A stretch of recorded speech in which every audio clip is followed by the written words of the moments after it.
passeremo da una comunicazione che parla di epoca medievale ad altre che invece parlano della scherma olimpica, della scherma che viene praticata tutti i giorni. Sono suggestioni che possono interessare anche chi non pratica la scherma sportiva, anche se vi assicuro è entusiasmante farlo. Quindi do la parola a Marco Ruboli della Sala d'Arte Achille Marozzo di Bologna, che ci parlerà della spada a due mani nella scuola medievale italiana. Prego. Salve. Salve a tutti. Allora, due parole solo velocissime per presentare che cos'è l'associazione che io rappresento. La Sala d'Arte Achille Marozzo studia da molto tempo, tramite alcuni suoi membri da più di 20 anni, quelle che sono le tradizioni e più che altro la trattatistica marziale italiana, dal Medioevo al Rinascimento e più recentemente anche per l'epoca classica greca e latina. Per il Medioevo e il Rinascimento abbiamo trattatistica specifica, tecnica, per i greci e i romani purtroppo non più. Questo sarà l'argomento, tra l'altro domani pomeriggio dopo la fine dei nostri lavori ci sarà una presentazione presso il CUS Scherma riguardo a quella che era la scherma dei greci e dei romani comparata a quella del Rinascimento. Oggi sono qui invece a parlarvi di quella che è una tradizione che in Italia è stata molto importante, ed è la tradizione della spada a due mani, che parte con il Medioevo e poi vedremo tramite un veloce excursus dove è arrivata. Allora, vediamo molto rapidamente gli antecedenti storici. Nel mondo classico greco-romano la spada a due mani non si riscontra e non si riscontra il suo uso. In generale l'arma a due mani non è molto utilizzata, tranne che per cose molto particolari. Si trovano scuri a due mani presso le Amazzoni, si trova il tridente del Reziario, si trovano armi particolari presso i Daci, ma è una cosa molto rara perché il mondo classico predilige l'uso dello scudo, che qui per esempio vediamo contrapposto proprio all'arma a due mani. Troviamo invece tracce di spade a due mani in epoche più antiche dell'epoca classica. Dall'epopea di Gilgamesh si parla di spade del peso di un talento, circa 30-40 kg. Stiamo parlando di semidei, quindi ci vogliono i 2/3 di divinità per maneggiare una cosa di questo genere. Ma potrebbe comunque trattarsi in effetti di una spada a due mani, data l'enfasi sulla consistenza.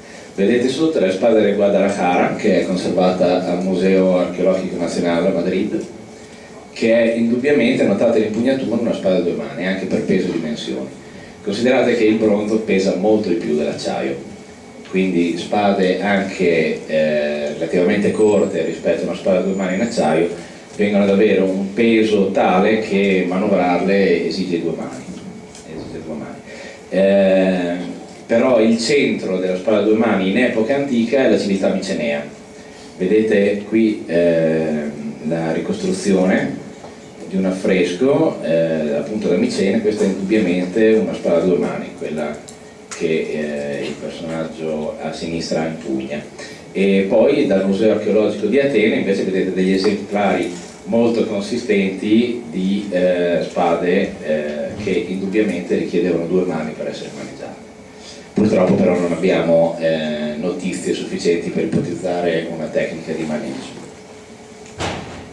Ecco, ci riportiamo a quello che è quindi dopo il periodo greco-romano, in cui non c'è più traccia della spada a due mani. Anche nell'Alto Medioevo, dopo la caduta dell'impero, troviamo essenzialmente il predominio della spada a una mano accompagnata dallo scudo.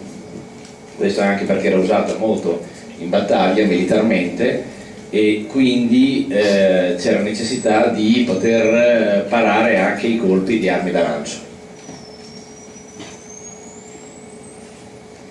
Ecco, nel basso medioevo l'armamento difensivo si sviluppa e diventa un armamento tale da obbligare prima a usare a due mani la spada nata per essere usata a una, e quindi cominciano a trovarsi raffigurazioni di questo tipo, per arrivare in seguito a quella che è una vera e propria spada a due mani, già pensata e prodotta per questo tipo di utilizzo. Questo è sempre in relazione al miglioramento dell'armamento difensivo. In area anglo-francese si comincia a aggiungere eventualmente alla cotta di maglia di ferro delle piastre per le mani e per le gambe. In ambito invece europeo continentale si lavora su quello che è petto e addome, quindi vengono creati dei pettorali, spesso da mettere sopra all'usbergo di maglia di ferro. Noi italiani mettiamo insieme le due cose e creiamo l'armatura interamente di piastre, e questo processo viene accompagnato da un sempre maggiore utilizzo della spada a due mani, sia in guerra sia anche in ambito di duello giudiziario. Si tratta comunque di un'arma da cavaliere. Ecco, cominciamo ad arrivare a parlare del suo uso tecnico, e i primi manuali che troviamo sono in ambito germanico, e parliamo qui di XIV secolo, del 1300. L'illustrazione è invece di un manoscritto quattrocentesco, ma i primissimi manoscritti tedeschi risalgono al XIV secolo. C'è una tradizione che viene fatta risalire a questo maestro Lichtenauer, e la maggior parte dei maestri successivi, tranne quello illustrato, Taloffer e un paio di altri, si rifanno a questo quasi leggendario maestro Lichtenauer. Ognuno poi lo interpreta a suo modo, quindi troviamo anche tecniche abbastanza diverse fra di loro, che però tutte quante si rifanno a questa figura, che fra l'altro ci ha lasciato probabilmente pochi versi, probabilmente apocrifi e difficilmente comprensibili. Comunque esiste questa tradizione che si sviluppa dal XIV fino a quasi tutto il XV secolo, fino a quando la scuola tedesca non viene soppiantata da quella italiana in gran parte. In Italia il primo manoscritto che abbiamo lo iniziò a scrivere il maestro Fiore dei Liberi, che era friulano, insegnava almeno nell'ultima parte della sua vita a Ferrara, e essendo ormai in età avanzata, e quindi parliamo di una scherma più trecentesca che quattrocentesca se vogliamo, quindi attinente all'ultima parte del XIV secolo e l'inizio del XV, il suo trattato Il Flauto Duellatorum. Questo è un trattato che ebbe moltissimo successo all'epoca, ne esistevano parecchi esemplari, alcuni sono arrivati fino a noi, almeno 4, 2 conservati in America, uno era conservato in Italia, è sparito ma è stato pubblicato prima di sparire, e quindi lo conosciamo che cosa conteneva. Un altro alla Biblioteca Nazionale de Paris ed è in lingua latina. Ecco, quindi questa è la prima testimonianza italiana di un trattato che insegna a combattere con la spada. Nella fattispecie la spada a due mani, che è l'arma più importante per Fiore dei Liberi, ma non solo con la spada a due mani. Tecnicamente c'è un'impostazione molto diversa dalla scuola tedesca.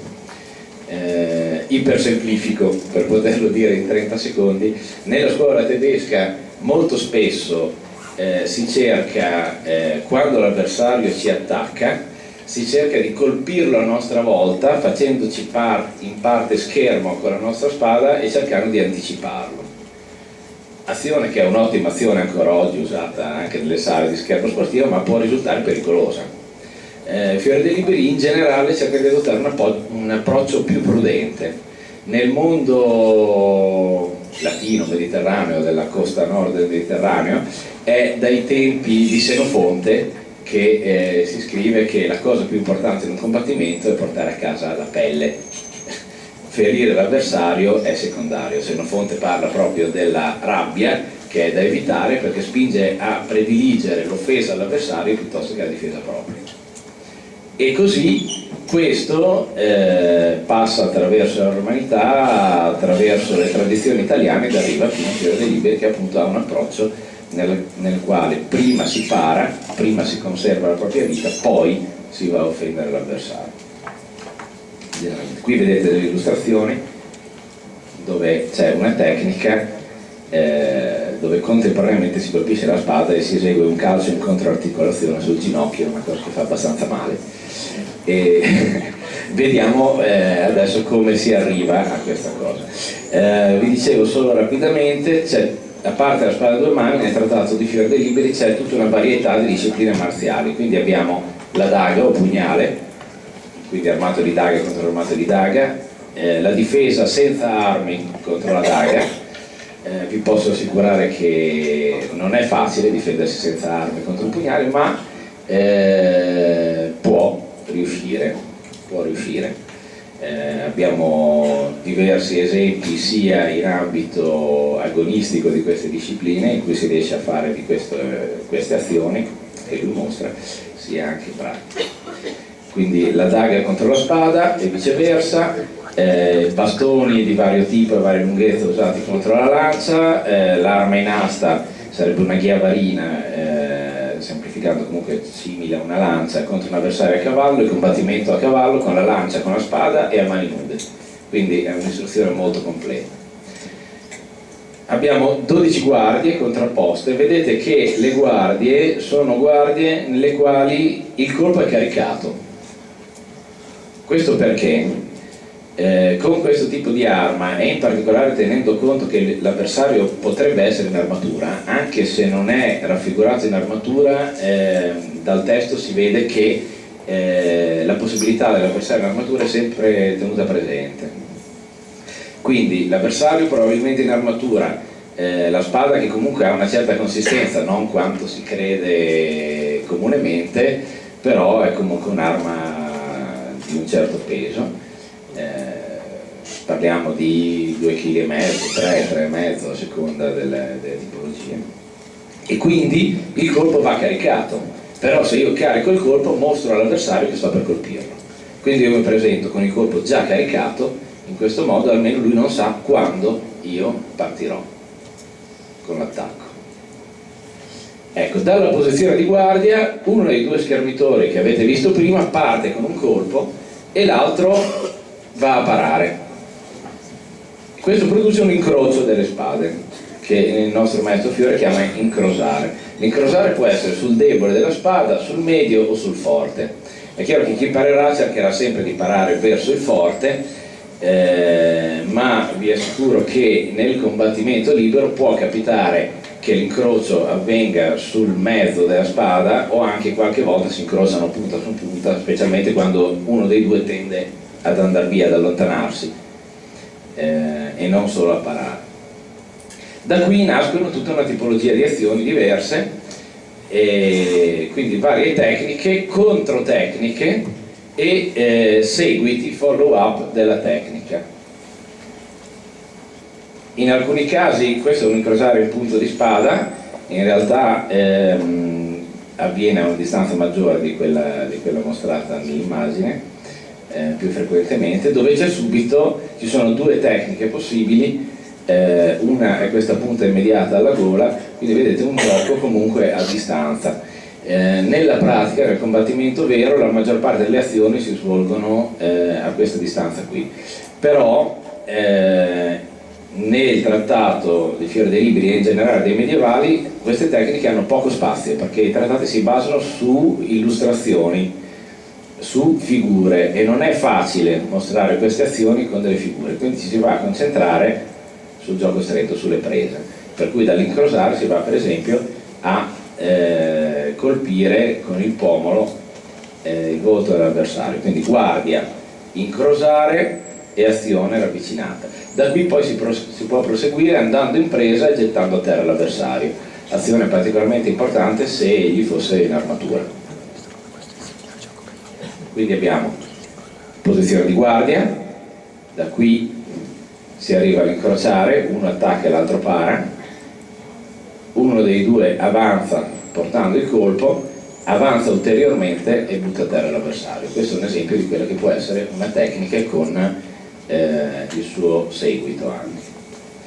Ecco, vi dicevo, il combattimento può essere anche in armatura, ma esistono anche tecniche e armi specializzate, specialistiche per il combattimento in armatura. Quindi tecniche che non si userebbero senza armatura e spade che non si userebbero senza armatura, che hanno affilata solo la punta, come vedete hanno parti offensive un po' ovunque, che sono fatte per scardinare le piastre e entrare nei punti poco difesi e così via.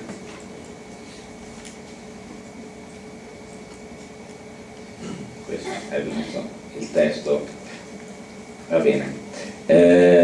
Fiore dei Liberi parla anche di quelle che sono le virtù dello schermitore. Per lui lo schermitore è solo un cavaliere, lui non insegna a chi non è cavaliere, questo lo dice molto chiaramente. E quali sono le virtù dello schermitore? Sono la forza e la velocità, quindi virtù opposte in un certo senso, fisiche. E poi ne abbiamo due invece psichico-morali, l'audacia e la prudenza.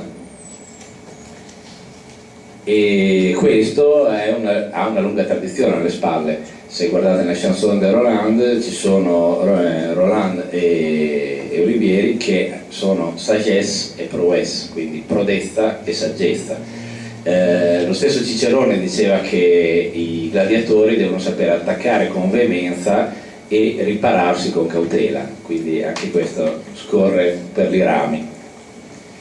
Passiamo a un autore successivo, quindi siamo qui alla metà del XV secolo, alla corte di Urbino. Il maestro di scherma pisano Filippo Vadi scrive un trattato dedicandolo al condottiero e duca Guidobaldo di Urbino dei Montefeltro.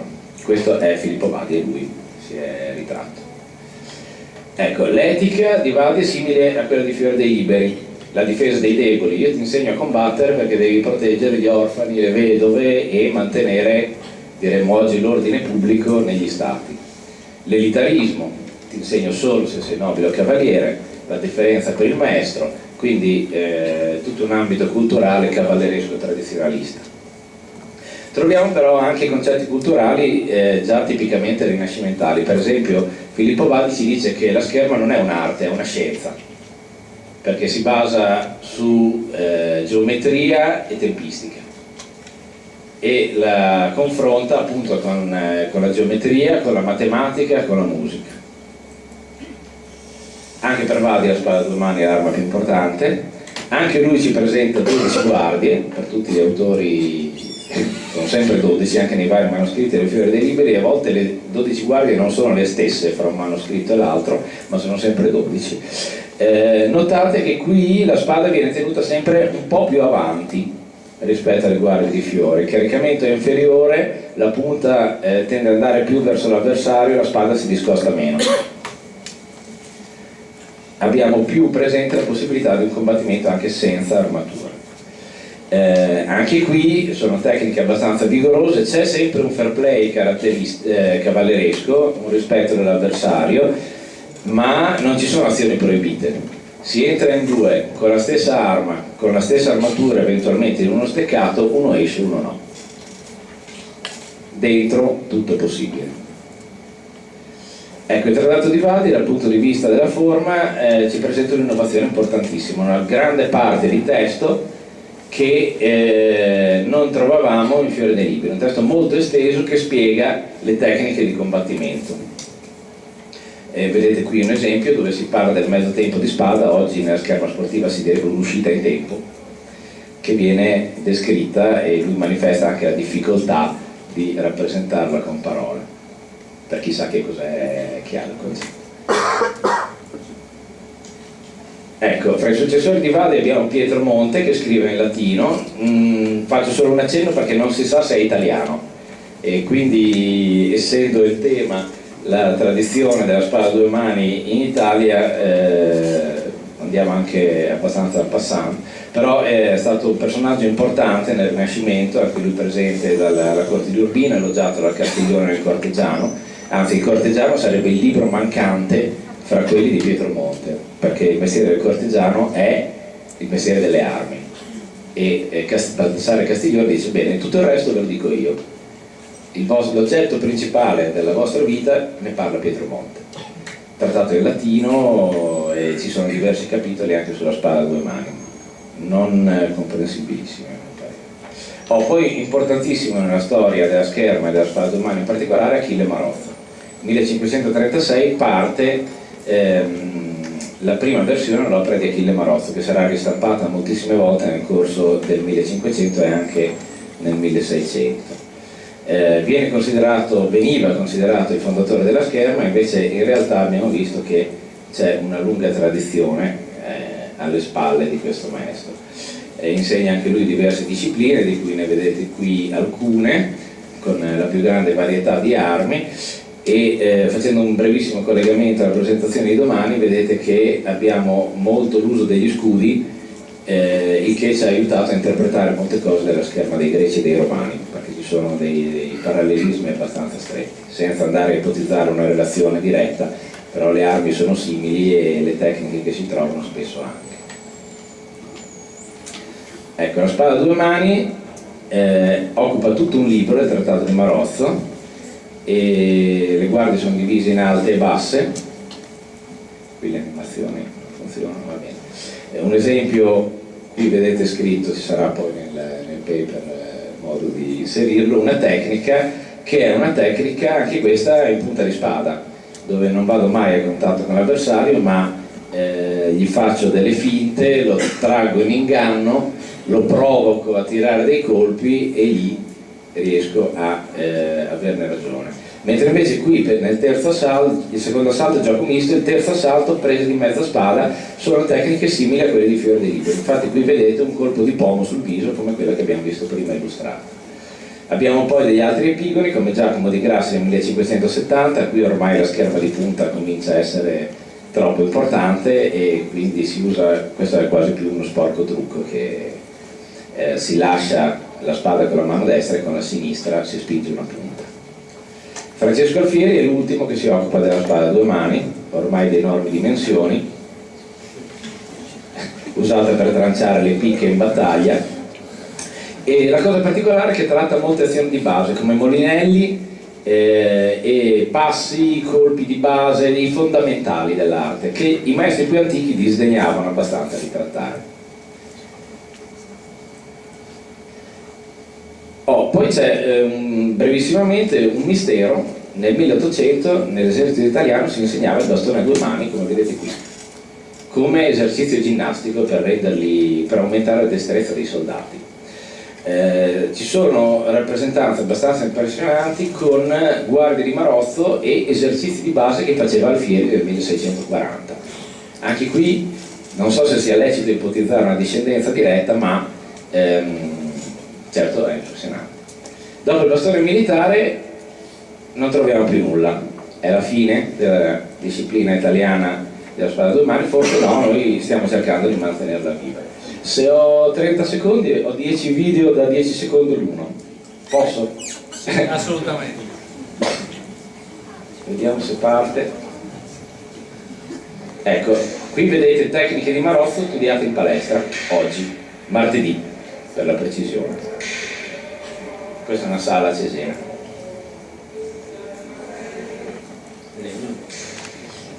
Materiale plastico. Qui invece è combattimento libero. Vedete che le azioni che i due svolgono assomigliano abbastanza a quelle che facevano nei loro esercizi. Non sono quasi mai identiche, ma gli stessi principi, gli stessi angoli, le stesse parate e risposte. Vedete? Qui si impegna in alto, poi si scende in basso, come nella tecnica che studiavano prima. Mentre invece con una spada più corta di tipo medievale succede più spesso di andare a finire in quello che è un gioco stretto. Come vedete la spada è più corta, si sta a una distanza minore anche di quella che si prende con una spada a una mano, perché impugnando con le due mani ci si trova più vicini. Ed ecco che si va in presa, si blocca l'arma dell'avversario e si va a colpire in questo modo. Bene, vi ringrazio per la pazienza.